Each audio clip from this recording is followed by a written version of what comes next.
بسم اللہ الرحمن الرحیم۔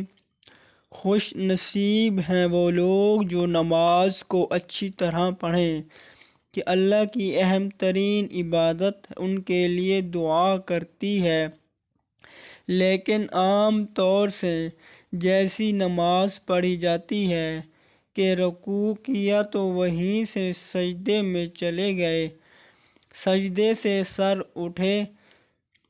سے اٹھے تو سر اٹھانے بھی نہ پائے تھے کہ فوراً کوے کی سی ٹھونک دوسری دفعہ مار دی۔ ایسی نماز کا جو حشر ہے وہ اس حدیث شریف میں ذکر فرما ہی دیا، اور پھر جب وہ بربادی کی بد دعا کرے تو اپنی بربادی کا گلہ کیوں کیا جائے؟